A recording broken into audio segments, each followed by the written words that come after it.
চলে আসবে যে ইতিকাফের কি পরিমাণ গুরুত্ব, লাইলাতুল কদর কি পরিমাণ। দেখুন, আমরা শ্রেষ্ঠ নবীর শ্রেষ্ঠ উম্মত হলাম কেন? যে আমাদের উপরে একটাই কারণ, যে কোরআন নাজিল করেছে। আর এই কোরআনটা নাজিল করেছেন আল্লাহ কদরের রাত্রিতে। এই জন্য এই রমজান মাসটাও দামি হয়ে গেছে। বলেন সুবহানাল্লাহ। প্রথমে আসুন, এক নাম্বার হচ্ছে ইতিকাফ। এই ইতিকাফের আলোচনা সহজে বোঝার জন্য ইতিকাফের আলোচনাকে চারটি প্রকার করেছে। এক নাম্বার প্রকার হচ্ছে ইতিকাফ কাকে বলে। দুই নাম্বার প্রকার হচ্ছে ইতিকাফ কত প্রকার। তিন নাম্বার প্রকার হচ্ছে ইতিকাফের গুরুত্ব ও ফজিলত।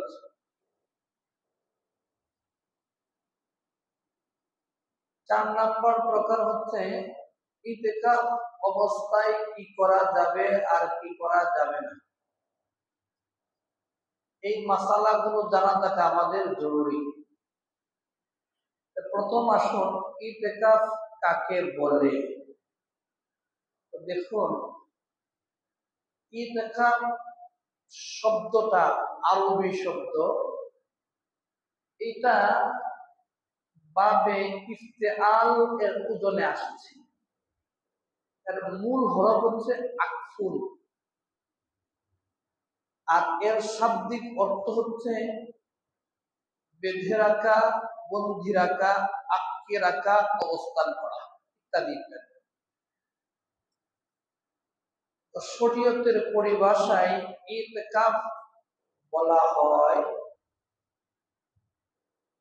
আল্লাহ সুবহানাহু তাআলার সন্তুষ্টি লাভের আশায়, রাজি খুশি করার জন্য মসজিদের মধ্যে রোজা রাখা অবস্থায় ইবাদতের নিয়তে এবং অবস্থান করাকে ইতিকাফ বলে। যিনি ইতিকাফ করেন তাকে বলা হয় মুতাকিফুন।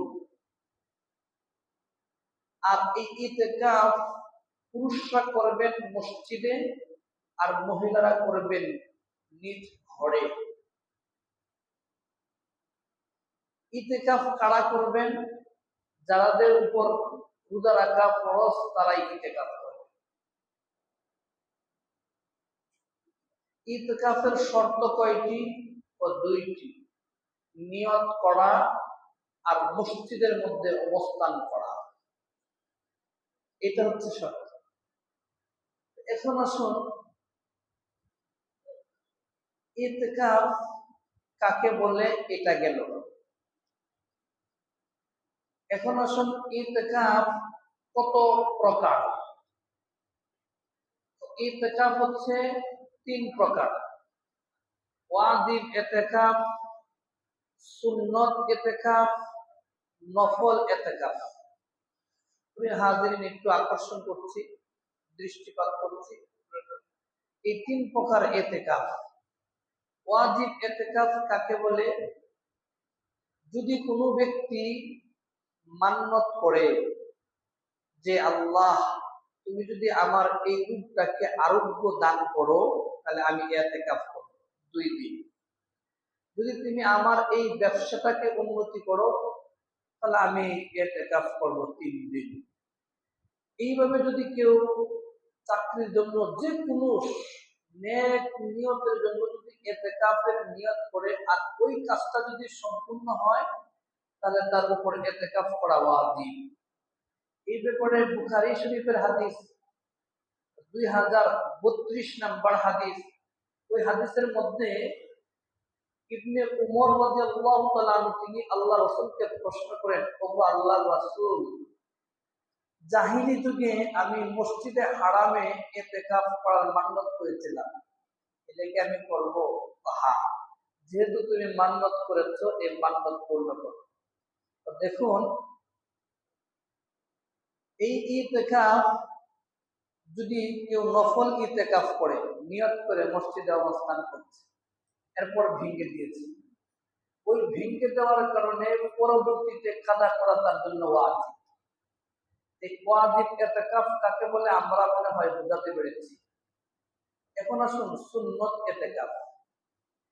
সুন্নত ইতেকাফ হচ্ছে রমাদান মাসে, এই যে আমরা রমাদান মাস অতিক্রম করছি, ওই রমাদান মাসে 20 রমজান, রমজান মাসের 20 তারিখে সূর্য হস্ত যাওয়ার আগ থেকে শুরু করে শাওয়ালের চাঁদ ওঠা পর্যন্ত অবস্থান করাকে ইতিকাফ বলে। এটা সুন্নত ইতিকাফ। এটাকে আবার সুন্নতে মুআক্কাদা আলাল কিফায়া বলা হয়। সুন্নতে আলাল মুআক্কাদা আলাল কিফায়া কেমন? দেখুন, পাঞ্জেখানা মসজিদ অথবা জামে মসজিদ, এই মসজিদের মধ্যে যদি একজনেও ইতিকাফ না করে, কমপক্ষে 2 জন, তাহলে এই মহল্লার সবাই গুনাহগার হয়ে যাবে। আমি বুঝাতে পারছি মনে হয়। যদি পাঞ্জেখানা এবং জামে মসজিদের মধ্যে যদি একজনেও ইতিকাফ না করে বা অথবা 2 জনও ইতিকাফ না করে, এই মহল্লার সবাই গুনাহগার। হ্যাঁ, তবে যদি একজন অথবা 2 জন, সর্বনিম্ন একজন যদি ইতিকাফ করে, সবার পক্ষ থেকে এটা আদায় হয়ে যাবে। এটাকে বলা হয় সুন্নতে মুআক্কাদা আলাল কিফায়া। যেমন আমি আপনাদেরকে আরো পরিষ্কার করে বলছি, জানাজার নামাজ হচ্ছে ফরজে কিফায়া। কেউ এই এলাকায় মারা গেল, মারা যাওয়ার পরে যদি একজনও জানাজার নামাজ না পড়ে, সবাই গুনাহগার হবে। এবং কয়েকজন মিলে যদি জানাজার নামাজ পড়ে, সবার পক্ষ থেকে আদায় হয়। ঠিক তেমনি ভাবে ওই রমাদান মাসের ইতিকাফ যদি একজনও না করে, সবাই এর জন্য আল্লাহর কাছে জবাব দিয়ে দেবে। আবার টাকা দিয়ে বসাবেন, এই ইতিকাফ হবে না। আপনার কারণে সবাই গুনাহমুক্ত হয়ে গেল, কত বড় একটা ফজিলত আপনি অর্জন করবেন। এই ইতিকাফটা সবাই করা জরুরি। এই আলোচনা আমাদের মধ্যে আসবে, পরিষ্কার হয়ে যাবে ইনশাআল্লাহ। এই গেল সুন্নত ইতিকাফ। এরপরে 3 নাম্বার ইতিকাফ আসেন। 3 নাম্বার প্রকার হচ্ছে ইতিকাফের নফল ইতিকাফ। ওয়াজিব এবং সুন্নত ইতিকাফ বাদ দিয়ে যতগুলো ইতিকাফ আছে, পুরা রমজান মাস ইতিকাফ করা, রমজানের 1 দিন 2 দিন 3 দিন ইতিকাফ করা, 3 ঘন্টা ইতিকাফ করা, এইগুলো হচ্ছে নফল ইতিকাফ।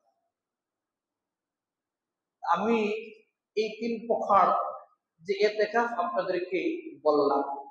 এখন আসুন ইতিকাফের গুরুত্ব এবং ফজিলত। ইতিকাফের গুরুত্ব এবং ফজিলত আগে আমরা জানবো। ইতিকাফের গুরুত্ব, এই ইতিকাফের গুরুত্বের ব্যাপারে স্বয়ং আল্লাহ সুবহানাহু ওয়া তাআলা তিনি সূরা বাকারার 187 নম্বর আয়াতে বলেন, আল্লাহ সুবহানাহু ওয়া তাআলা বলেন, ওয়ালা তুবাশিরুহুন্না ওয়া আনতুম আকিফুনা ফিল মাসাজিদ। এই উম্মতে মুহাম্মাদিরা ও আমার উম্মতরা, শেষ নবীর উম্মতরা, তোমরা শুনো, তোমরা যখন ইতিকাফে বসবা, মসজিদের মধ্যে যখন ইতিকাফে বসবা, তখন তোমাদের স্ত্রীদের সাথে মেলামেশা করবা। স্ত্রীর সাথে মেলামেশা করবা না। তো এটা হচ্ছে তিলকা হুদুদুল্লাহ, এটা হলো আমি আল্লাহর সীমা রেখা, এটা আমি আল্লাহর সীমানা। আল্লাহ তাকরাবুহা, ওই সীমা রেখা কখনো ইতিকাফে বৈশা ভঙ্গ করবে না। এই গেল ইতিকাফের গুরুত্বের কথা। আর এক আয়াতের মধ্যে আসে, এটাও সূরা বাকারার 125 নম্বর আয়াতে আল্লাহ সুবহানাহু ওয়া তাআলা বলেন, ওয়াহিদনা ইলা ইব্রাহিম ওয়া ইসমাঈল। আমি আল্লাহ সুবহানাহু ওয়া তাআলা আমার বন্ধু ইব্রাহিম খলিলুল্লাহকে এবং তার পুত্র ইসমাঈল জবিহুল্লাহকে নির্দেশ দিলাম, হুকুম করলাম, আমি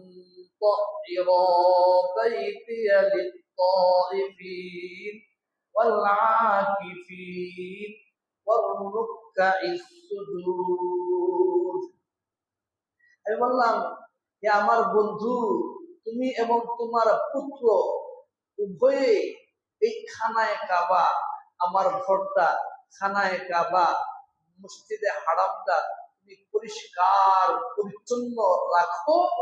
কেন? যারা তোয়াফ করবে তাদের জন্য, যারা এই ইতিকাফে বসবে তাদের জন্য, যারা রুকু করবে, সিজদা করবে, জামাতের সাথে নামাজ পড়বে তাদের জন্য এটা পরিষ্কার রাখো।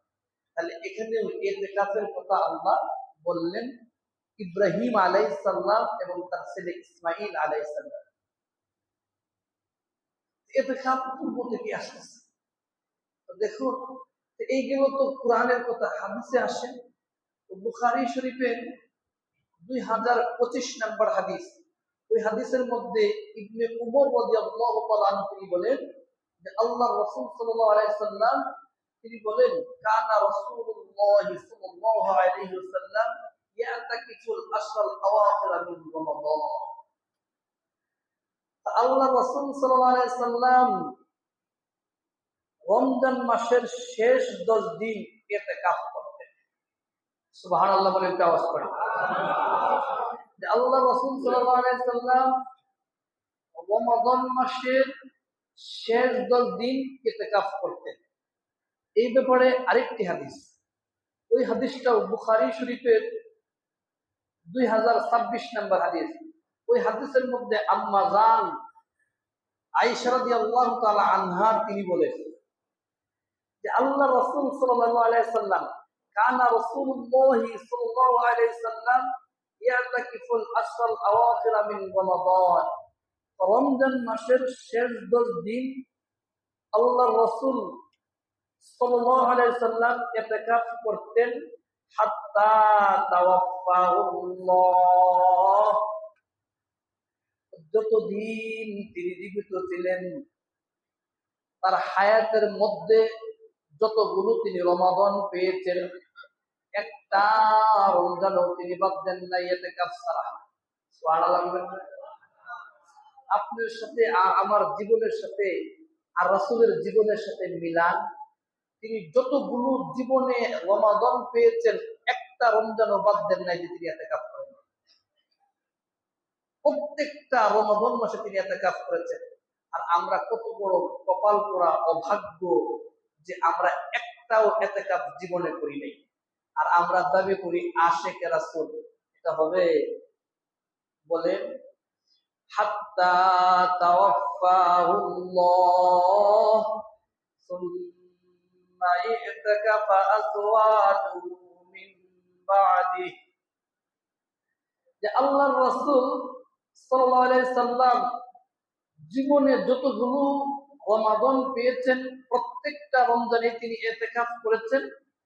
তার ইন্তেকালের পরে, তার ওফাতের পরে তার স্ত্রীগণ, আমাদের আম্মা জান আল্লাহ রাসূল সাল্লাল্লাহু আলাইহি সাল্লামের বিবিগণ ইতিকাফ করতেন। বলেন সুবহানাল্লাহ। তাহলে এতে বোঝা যাচ্ছে মহিলারাও ইতিকাফ করতে পারবে, তবে শর্ত হচ্ছে ঘরে স্বামীর অনুমতি নিয়ে। স্বামীর অনুমতি ছাড়া ইতিকাফ করলে মহিলাদের শর্ত পূরণ। তো এই ইতিকাফের ব্যাপারে আরেকটি হাদিস, ওই হাদিসটা আসছে বুখারী শরীফের 2044 নম্বর হাদিস। ওই হাদিসের মধ্যে আবু হুরায়রা রাদিয়াল্লাহু তাআলা আনহু তিনি বলেন যে আল্লাহর রাসূল সাল্লাল্লাহু আলাইহি সাল্লাম কানা রাসূলুল্লাহ সাল্লাল্লাহু আলাইহি সাল্লাম ইয়াতাকিফু ফি কুল্লি রমাদান 10 আইয়াম। আল্লাহ রাসূল সাল্লাল্লাহু আলাইহি সাল্লাম জীবনে যতগুলো রমাদান পেয়েছেন প্রত্যেকটা রমজানেই তিনি 10 দিন ইতিকাফ করেছেন। কিন্তু যে বছর তিনি ইন্তেকাল করবেন, মারা যাবেন, ওই বছর তিনি 20 দিন ইতিকাফ করেছেন। তখন আবু হুরায়রা রাদিয়াল্লাহু তাআলা আনহু বলেন, আমরা আর জানার বাকি ছিল না, প্রত্যেক বছরই তিনি 10 দিন ইতিকাফ করেন, আর এই বছর কেন তিনি 20 দিন ইতিকাফ করলেন? আল্লাহ রাসূল মনে হয় দুনিয়াতে থাকবেন। তো এই ইতিকাফের ব্যাপারে আরেকটি হাদিস, ওই হাদিসটাও আসছে বুখারী শরীফের 813 নম্বর হাদিস। ওই হাদিসের মধ্যে আবু সালামা রাদিয়াল্লাহু তাআলা আনহু তিনি বলেন, আমি আবু সাঈদ খুদরি রাদিয়াল্লাহু তাআলা আনহুর কাছে গেলাম, গিয়ে আমি বললাম যে হে আল্লাহ রাসূলের সাহাবা, আপনি আসেন, আপনাকে নিয়ে আমরা খেজুর বাগানে যাব, হাদিস নিয়ে কিছু কথা বার্তা বলব, ওই হাদিসের উপরে আমরা কিছু কথা বলব। তার আপনি বলুন যে আল্লাহ রাসূল সাল্লাল্লাহু আলাইহি সাল্লাম থাকা অবস্থায় আপনারা যে রাসূলের সাথে ইতিকাফ করতেন, এই ইতিকাফ অবস্থায় আপনারা এই লাইলাতুল কদর সম্পর্কে আল্লাহ রাসূল কি বলেছেন এটা আপনাদেরকে বলুন। আবু সাঈদ খুদরি রাদিয়াল্লাহু তাআলা তিনি খুশি হয়ে গেলেন, আরে তুমি একটা যুগোপযোগী প্রশ্ন করেছো, এই রমাদান মাসে তো এই প্রশ্নটা করা উচিত মুসলমানের। শোনো, আমরা আল্লাহর রাসূল সাল্লাল্লাহু আলাইহি সাল্লামের সাথে রমাদান মাসে প্রথম রহমতের দিন আমরা ইতিকাফ করলাম। ইতিকাফ করার পরে জিবরাইল আমিন আল্লাহ রাসূলের কাছে আসে, আয়েশা বলেন, ওগো আল্লাহ রাসূল, আপনি কি তালাশ করছেন? আল্লাহ রাসূল বলেন, ও ভাই জিবরাইল, আমি লাইলাতুল কদর তালাশ করছি। এরপরে সামনে পাবে, এরপর মাঝখানের 10 দিন, মাগফিরাতের 10 দিন আল্লাহ রাসূলের সাথে আমরা সাহাবায়ে কেরাম ইতিকাফ করলাম। ইতিকাফ করা অবস্থায় এই 10 দিনেও জিবরাইল আলাইহিস সালাম আল্লাহ রাসূলের কাছে আসেন, আয়েশা বললেন, ওগো আল্লাহ রাসূল, আপনি কি তালাশ করেন? তালাশ করি লাইলাতুল কদর, যে কদরটা আল্লাহ কোরআনে ব্যবহার করেছেন, এই কদরটা তালাশ করি। তখন বল, এরপরের 10 দিন আপনি তালাশ করেন। এরপর আবু সাঈদ খুদরি রাদিয়াল্লাহু তাআলা আনহু তিনি বলেন যে আমাদেরকে সবাইকে তিনি ডাক দিলেন, ডাক দেওয়ার পরে সবাইকে মসজিদে অবস্থান করালেন, করানোর পরে তিনি একটা বক্তৃতা দিলেন যে তোমরা লাইলাতুল কদর তালাশ করো শেষ 10 দিন।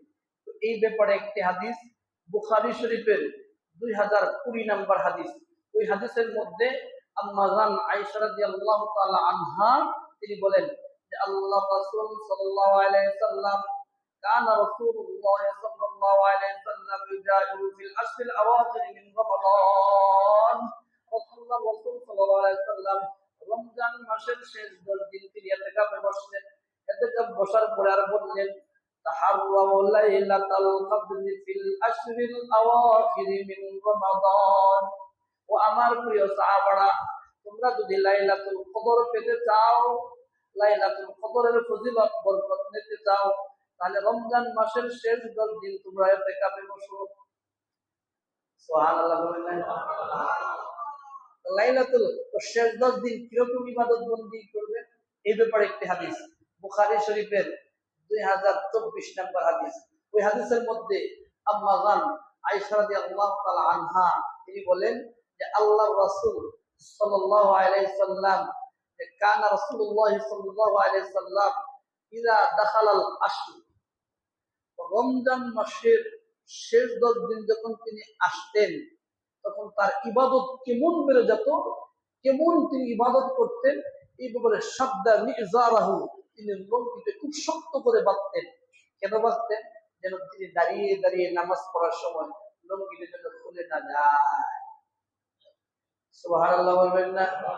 আর আমাদের জীবনের সাথে মিলান এই শেষ 10 দিন আমরা মার্কেটের মধ্যে দৌড়ে বেশি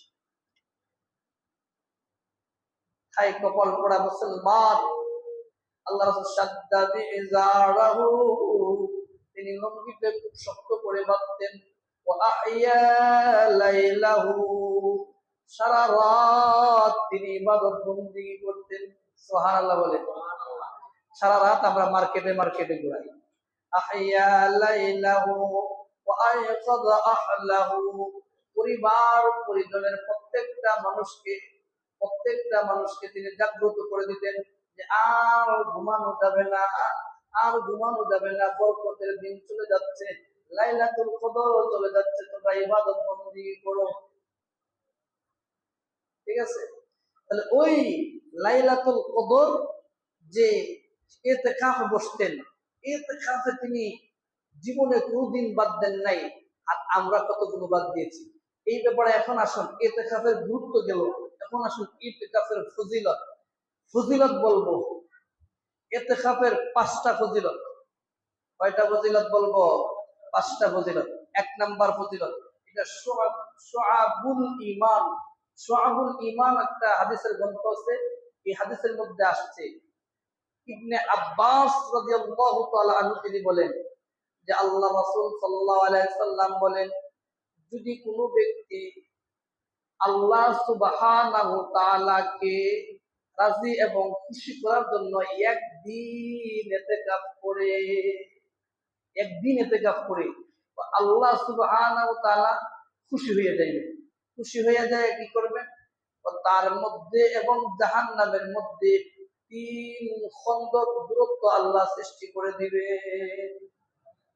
সাহাবায়ে কেরাম প্রশ্ন করলেন, ওগো আল্লাহ রাসূল, এই যে 3 খন্দক আপনি বললেন, এটা তো আমরা আমাদেরকে বুঝিয়ে বলেন। এক খন্দক সমান হচ্ছে আসমান এবং জমিন যতটুকু দূরত্ব, এর চেয়েও বেশি দূরত্ব হয়ে যাবে জাহান্নাম। যদি কেউ একদিন আল্লাহকে রাজি খুশি করার জন্য ইতিকাফ করে। 2 নাম্বার ফজিলত হচ্ছে, এই হাদিসটাও শুআবুল ঈমানের মধ্যে আসছে। ইবনে আব্বাস রাদিয়াল্লাহু তাআলা আনহু তিনি বলেন, যদি কোনো ব্যক্তি রমজান মাসের শেষ 10 দিন ইতিকাফ করে, যদি কোনো ব্যক্তি রমজান মাসের শেষ 10 দিন ইতিকাফ করে, তাহলে কি হবে? আল্লাহ সুবহানাহু ওয়া তাআলা তাকে 2টা হজ করলে যে পরিমাণ সওয়াব, 2টা হজ করলে, খেয়াল করেন, 2টা হজ করলে যে পরিমাণ সওয়াব হয় এবং 2টা উমরা করলে যে পরিমাণ সওয়াব হয়, এই পরিমাণ সওয়াব তার আমলনামায় লিখে দেওয়া হবে। এখন বলতে পারে, আমরা তো হজ করার উমরা করার মতো টাকা পয়সা নাই, এখন আমরা কি করব? আল্লাহ বলেন, তোমাদের জন্য অপশন করে দেওয়া হয়েছে, তোমরা যদি রমাদান মাসে এই শেষ 10 দিন ইতিকাফ করো, তাহলে আল্লাহ সুবহানাহু ওয়া তাআলা তোমাদেরকে 2টা হজ করলে যে পরিমাণ সওয়াব এবং উমরা করলে যে পরিমাণ সওয়াব, সেই পরিমাণ সওয়াব তোমাদের আমলনামায় লিখে দেওয়া হবে। 3 নাম্বার ফজিলত, ওই ফজিলতের কথা আল্লাহ কোরআনে বলছেন সূরা কদরের মধ্যে, লাইলাতুল কদরি খায়রুম মিন আলফি শাহর। যদি কোনো ব্যক্তি লাইলাতুল কদরের রাতে ইবাদত বন্দেগী করে, তাহলে আল্লাহ সুবহানাহু ওয়া তাআলা তার আমলনামায় 1000 মাসের চেয়েও বেশি সওয়াব তার আমলনামায় লিখে দিবেন। আস্তে আস্তে বলেন সুবহানাল্লাহ। যে 1000 মাস ইবাদত করলে যে পরিমাণ সওয়াব, তার চেয়ে বেশি সওয়াব মিলবে যদি আপনি লাইলাতুল কদরে ইবাদত বন্দেগী করেন। 1000 মাস সমান কত বছর? 1000 মাস সমান 83 বছর 4 মাস। 83 বছর 4 মাস ইবাদত করলে, আর এটা মিলবে কিভাবে? আপনি যদি এই 10 দিন ইতিকাফ করেন তাহলে আপনার বাকি কত মিলে যাবে। সুবহানাল্লাহ বলেন। 4 নাম্বার ফজিলত হচ্ছে এই যে লোকটা ইতিকাফে বসলো, ইতিকাফে বসার পরে বাহিরে এই মহল্লায়, যে মহল্লায় তিনি ইতিকাফে বসছেন আর অন্য মহল্লা, এই মহল্লার মধ্যে যত সওয়াবের কাজ হচ্ছে, মানুষ দান করছে, ইফতারি করাচ্ছে, যত কিছু করছে, এই পরিমাণ সওয়াব সেই মসজিদে বসে বসে পেতে থাকবে। সুবহানাল্লাহ। 5 নাম্বার ফজিলত হচ্ছে আল্লাহ সুবহানাহু ওয়া তাআলা ডাক দিয়া বলেন, ও আমার রহমতের ফেরেশতারা যে ওই লোকটা যে এখানে ইতিকাফে বসছে, বাড়িতে যায় নাই, কারোর কথা শোনার জন্য বাহির হয় নাই, মসজিদের মধ্যে সে শুয়ে আছে, কেন? ও মাফের আশায় আমি আল্লাহ তারে মাফ করে দিলাম। আমি শুধু আল্লাহ মাফ করলাম না, তার যত নেক দোয়া আছে সব নেক দোয়া আমি কবুল করে নিলাম। তাহলে আমরা এই রাসূলের সুন্নতটা কে কে পালন করতে চাই যে এই 10 দিন আমরা ইতিকাফে বসবো? আল্লাহ রাসূলের জীবনে কোনদিন তিনি একটা ইতিকাফও বাদ দেন নাই। আমার কাছে দেখেন, আমরা আশিকে রাসূল দাবি করি, অথচ আপনি আসেন ভাইজান, সামনে আসেন, আপনি সামনে আসেন, একজন পাইলাম, দেখেন একটা ইতিকাফও বাদ দেন নাই। দুনিয়ার জন্য আমরা হাহাকার।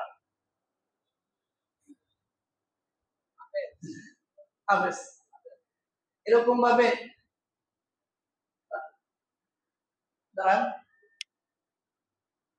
আরেকজন ভাই দাঁড়াইছে, এই দুজন মাশাআল্লাহ, আল্লাহ, আরেকজন আসছে না, এই যে ভাই দাঁড়াও, মাশাআল্লাহ, দুজন জায়গায় বসে কবুল করুন, আমিন আমিন।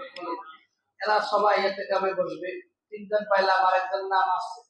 তাহলে এই রাসূলের এই সুন্নতটা কে কে জারি রাখতে চান? আল্লাহ বলে, আল্লাহ রাসূল বলেন যে নাকি আমার এই সুন্নতটা জারি রাখবে, আমি শিওর দিলাম, হাদিসের নাম্বার বলে দেই, মিশকাত শরীফের 175 নাম্বার হাদিস, আমি নিশ্চিত দিয়ে বললাম তারা আমার সাথে পাশাপাশি জান্নাতে থাকবে। তাহলে গেল এই ইতিকাফের গুরুত্ব এবং ফজিলত।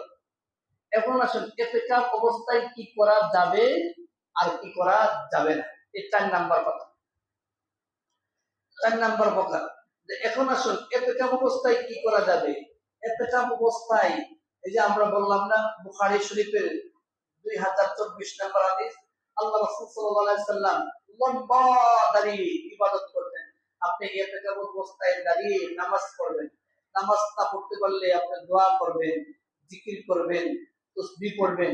আল্লাহ রাসূল কেমন নামাজ পড়তেন এই ব্যাপারে একটি হাদিস বুখারী শরীফের 4837 নাম্বার হাদিস।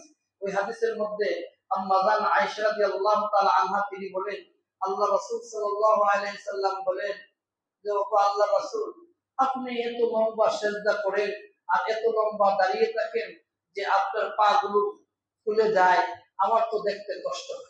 সুবহানাল্লাহ। আমি তো স্ত্রী মানুষ, আমার তো মায়া লাগে, আপনার এত পা ফুলে যায়। তো দেখো আয়েশা, আপনি তো আগে এবং পিছনে সমস্ত গুনাহ আল্লাহ মাফ করে দিয়েছে, এত লম্বা সিজদা এত দাঁড়িয়ে না থাকলে তো ভাবতে পারেন, আর আপনি তো জান্নাতি মানুষ হলেন। সুবহানাল্লাহ। আয়েশা শুনো যে রব আমাকে মাফ করে দিয়েছে, জান্নাতের সার্টিফিকেট দিয়েছে, ওই রবের শুকর আদায় কি আমি করব না? সুবহানাল্লাহ। আর আমরা শুকর আদায় করি কেমনে? দেখেন, এখন আছে কি করা যাবে না, একদম এই ইতিকাফে বসে চুপচাপ বসা থাকা যাবে না, চুপচাপ গল্প করা যাবে না, মানুষের গীবত করা যাবে না, বয়ান দেওয়া যাবে না, এবং মানুষকে কষ্ট দেওয়া যাবে না, এবং আপনি বসে বসে জিকির করতে থাকেন, আল্লাহ আল্লাহ আল্লাহ আল্লাহ, এবং ওই আমলগুলো করবেন। আর কি কাজ করা যাবে আর কি কাজ করা যাবে না এই ব্যাপারে একটি হাদিস, এই ব্যাপারে 3টা হাদিস। ওই হাদিসটা আসছে বুখারী শরীফের 2028 নাম্বার হাদিস, 2029 নাম্বার হাদিস, 2031 নাম্বার হাদিস, বুখারী শরীফের 3 হাদিস। সময় কমছে, এই জন্য আমি খুব সংক্ষিপ্ত আকারে বলে দিলাম। এই ব্যাপারে আম্মাজান তিনি হাদিসের রাবি হলেন আম্মাজান আয়েশা রাদিয়াল্লাহু তাআলা আনহা। তিনি বলেন আল্লাহ রাসূল সাল্লাল্লাহু আলাইহি সাল্লাম ইতিকাফে বসতেন। ইতিকাফে বসা মসজিদের কোণার মধ্যে তাঁবু টানাইছেন, টানায়া তিনি ইতিকাফে বসতেন। জান্নাত দিয়ে মাথা বের করে দিয়েছেন। তখন তার গ্রিল ছিল না, মাথাটা বের করে দিয়েছেন মসজিদের নববীর মধ্যে। আমি আয়েশা ওই মসজিদের কোণার মধ্যে আমার পক্ষ ছিল, ওই মাথাটা বের করে দিছে। আমি আল্লাহ রাসূল সাল্লাল্লাহু আলাইহি সাল্লাম মাথা বের করে দেওয়ার পরে চিরুনি নিয়ে তার মাথাটাকে আমি আশ্রিয়ে দিয়েছি। আর আপনারা এখন বাতরান দিয়ে দেন আশ্রিয়ে দিব, ঠিক না বেটি? কথাই শুনতে চাই না। তো আমি আশ্রিয়ে দিয়েছি মাথাটা। যখন আমি আশ্রিয়ে দিয়েছি তখন আমি হায়াজ অবস্থায় ছিলাম, আমি পবিত্র ছিলাম না, তারপরেও আমি আশ্রিয়ে দিয়েছি। তো এরপরে হাদিসটা হচ্ছে তিনি কখনো মসজিদ থেকে বের হইতেন না। বের হইতেন তখন যখন তিনি ওই প্রাকৃতিক আগে ওই প্রস্রাব পায়খানা করতেন, এর মধ্যে ততটুকু সময় হিসেবেন। আর আপনি এরপরে হাদিসে 2031 নম্বর হাদিসের মধ্যে বলেন যে আল্লাহ রাসূল সাল্লাল্লাহু আলাইহি সাল্লাম প্রায় মাথাটা বের করে দিতেন। আমি এক পাত্র পানি না মাথাটা সুন্দর করে পরিষ্কার করে দ্রুত করে দিতাম। সুবহানাল্লাহ বলে। তাহলে আপনি মসজিদে বসে কাজ করতে পারবেন, কথা বলতে পারবেন, বাহিরে গিয়ে আপনি কথা বলা যাবে না। আর আপনি যদি প্রস্রাবখানায় যান, যাওয়ার পরে জরুরত যতটুকু অতটুকু সময় যদি বেশি সময় ব্যয় করেন আপনার একটা কাজ নষ্ট হয়ে যাবে। আপনি বিড়ি খাইতে গেলেন, সিগারেট খাইতে গেলেন, আপনি এটা হবে। আর আপনি একটু কথা বলতে গেলেন, বাহিরে দাঁড়িয়ে হবে না, ভিতর থেকে কথা বলেন। মসজিদে যতটুকু সীমানা আছে ওই সীমানার গণ্ডি থেকে আপনি কথা বলতে পারবেন এবং কথা বলবেন। এই ব্যাপারে অনেকগুলো হাদিস ছিল। আম্মাজানরা আসছে আল্লাহ রাসূলের কাছে, কথা বলছে, হালহাল জিজ্ঞাইছে, কিন্তু মসজিদ থেকে বের হয়ে যান নাই। কিন্তু আগেও দিচ্ছে মসজিদের সীমানা পর্যন্ত, বাহিরে দেয়নি। যদি আপনাদের এখানে একটা মাসলা বলে রাখি, যদি মসজিদ থেকে খানা আনা নেওয়ার কেউ না থাকে, আপনি যেইতে পারবেন কথা বলা যাবে, বাহিরে কোনো কথা বলা যাবে না। বিবেকে বলবেন আগে থেকে যেভাবে রেডি করে রাখবা এইভাবে। আরো অনেক মাসলা ছিল, এইগুলো শুধু একটা ইতিকাফের কথা বললাম। লাইলাতুল কদরের আলোচনা দিতেই পারলাম না। লাইলাতুল কদরের আলোচনা আগামী জুমায় এবং সদকাতুল ফিতরের আগামী জুমায় আলোচনা হবে ইনশাআল্লাহ। আল্লাহ আমাদেরকে ওই যারা ইতিকাফে বসবে তাদের সেবা করার, তাদের খোঁজ নেওয়ার, তাদের হেল্প করার সহযোগিতা করুক এবং ইতিকাফ মতো আমল এই ফজিলত বরকত নেওয়ার তৌফিক দান করুন। সকলে বলে আমিন। আখির দাওয়ানা আলহামদুলিল্লাহি রাব্বিল আলামিন।